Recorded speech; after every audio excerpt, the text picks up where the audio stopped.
नुसार ज्ञानेश्वर माऊलींच्या पालखीचे सातारा जिल्ह्यात आगमन झाल्यानंतर माऊलींच्या पादुकांना नीरा नदीमध्ये शाही स्नान घालण्यात आलं। यावेळी हा क्षण आपल्या डोळ्यात सामावण्यासाठी लाखो भाविकांनी मोठी गर्दी केली होती। यावेळी स्थानिक प्रशासनाने पूर्ण तयारी केली असून दरवर्षीपेक्षा भाविकांची संख्या यावर्षी जास्त असल्याचं सातारचे जिल्हाधिकारी जितेंद्र डुडी यांनी सांगितले। त्याचबरोबर आरोग्याच्या दृष्टीने संपूर्ण उपाययोजना केली असून प्रत्येक 2 किलोमीटरवर ॲम्ब्युलन्सची सोय करण्यात आलेली आहे। काय सांगाल, आज पालखी सातारा जिल्ह्यात प्रवेश करते? आज सातारा ते माऊलीची पालखी आपल्या जिल्ह्यामध्ये दाखल होत आहेत। त्याच्याबद्दल मागचे 2-3 महिन्यापासून प्रशासनाने खूप मेहनत घेतलेली आहे। यावेळी आपण पाहतोय की जे माऊलीसोबत पालखीसोबत जे श्रद्धाळू आलेले आहेत त्याची संख्या सुद्धा मागच्यापेक्षा जास्त आहे आणि ते गृहीत धरून प्रशासनाने सर्व तयारी केली होती। त्याच्यामध्ये महत्त्वाची 4-5 तयारी असतात। लोकांची पिण्याची पाण्याची व्यवस्था, शौचालयाची व्यवस्था, स्वच्छताची व्यवस्था, आरोग्याची व्यवस्था आणि ज्या ठिकाणी ते मुक्काम करतात त्या ठिकाणी सर्व सोय उपलब्ध करून दिली। त्याच्याबद्दल सर्व यंत्रणामध्ये चांगल्या पद्धतीने कोऑर्डिनेशन झाला। माऊलीचे जे प्रमुख आहे ज्ञानेश्वर महाराजाचे ते सर्व त्यासोबत सुद्धा मीटिंग झाली होती आणि त्याची जी सूचना होती ते सुद्धा सर्व चांगल्या पद्धतीने अंमलबजावणी केलेली आहे। आणि म्हणून मला वाटतं की चांगल्या पद्धतीने आपण आपल्या जिल्ह्यामध्ये आज जे श्रद्धाळू आलेले आहेत त्याच्या चांगल्या पद्धतीने आपण येणारे 7 दिवस आपल्या जिल्ह्यामध्ये असणार, तेव्हा त्याला चांगल्या पद्धतीने आपण आपली मदत देऊ शकतो आणि त्याचा सत्कारही करू शकतो आणि सर्व सोयीसुविधा सोबत आपण त्यांना सर्व गोष्टी उपलब्ध करण्यात दिलेली आहेत। सुरक्षेच्या दृष्टीने संपूर्ण उपाययोजना केल्या असून वारकऱ्यांच्या वेशामध्ये आमचे पोलीस या वारीमध्ये सहभागी होऊन चोरांवर लक्ष ठेवून आहेत।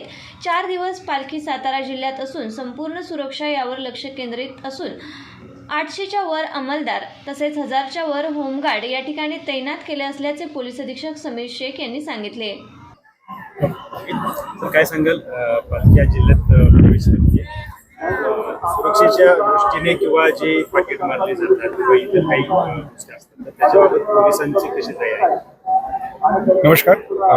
आज 6 तारखेपासून सातारामध्ये माऊलीचं आगमन आहे। 11 तारखेपर्यंत सातारा जिल्ह्याच्या हद्दीत माऊलीची पालखी राहणार आहे। याच्यामध्ये पोलिसांशी निगडीत काही विषय असतात, त्याच्यामध्ये फार लक्ष देण्याची गरज असते। जसं की संपूर्ण हा जो मार्ग असतो तो वाहनासाठी बंद असतो, त्यामुळे ट्रॅफिक डायव्हर्जन हा एक महत्त्वाचा विषय असतो। पालखीसोबत चालणारे जे भाविक असतात त्यांची सुरक्षा ही महत्त्वाचा एक विषय असतो। महिला खूप मोठ्या प्रमाणात, ज्येष्ठ नागरिक याच्यामध्ये मोठ्या प्रमाणात असतात, त्यांची सुरक्षा, त्यांच्या मालमत्तेची सुरक्षा हा एक विषय असतो। आणि तळावर जेव्हा सगळे तंबू लावलेले असतात, सगळे लोक भाविक त्या ठिकाणी दर्शनासाठी येत असतात, त्यावेळी त्यांच्या दर्शन बारीमध्ये येणाऱ्या जो त्यांची रांगा आहे ती रांगा व्यवस्थित आले पाहिजे आणि त्यांना बाहेर पडताना कुठलाही त्रास नाही झाला पाहिजे, अशा प्रकारचे सगळे विषय असतात। यावर्षी याच्यासाठी खूप बारकाईने सूक्ष्म नियोजन करण्यात आलेलं आहे। 800 जास्त पोलीस अंमलदार अधिकारी या बंदोबस्तमध्ये लागलेले आहे।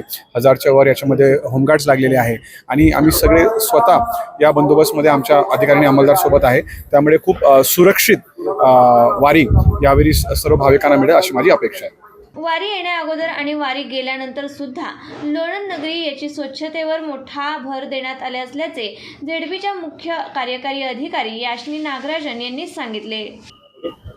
थोडी जागा मॅडम, काय सांगाल, वारीमध्ये जिल्हा परिषदेचा मुख्य रोल असतो, अशा पद्धतीची तयारी आहे आणि या 2-3 दिवसात वारी जिल्ह्यात असेल, काय सांगाल याबद्दल? सर्वप्रथम जसं आता कलेक्टर सरांनी सांगितलं, साफसफाईचा पूर्ण प्रबंध आहे। प्रत्येक ग्रामपंचायतला पण आपण निधीच्या आणि पूर्ण प्लॅनिंग करून दिलेलं आहे आणि मुख्यतः इथे माणूस जेव्हा येतील तो सर्वप्रथम आपला कन्सर्न आहे आरोग्यामध्ये जवळपास आता 1000 कर्मचारी इन्क्लुडिंग 70 डॉक्टर पूर्ण तैनात आहे। प्रत्येक 2 किलोमीटरमध्ये तुम्हाला एक ॲम्ब्युलन्स दिसणार आणि प्रत्येक 1 किलोमीटरमध्ये तुम्हाला एक बाईक पथक, जो आरोग्य पथक असणार, एक बाईकवर 2 व्यक्ती असा असणार आणि प्रत्येक दिंडीला पण आपण आरोग्य किट प्रदान केलेलं आहे। या व्यतिरिक्त पण आता जिथे ये आपला खाजगी जिथे क्लिनिक आहे तिथे पण बेड आरक्षित केलेलं आहे आणि जिल्हा प्रशासन पूर्णपणे तयार आहे आणि पूर्णपणे तयार आहे।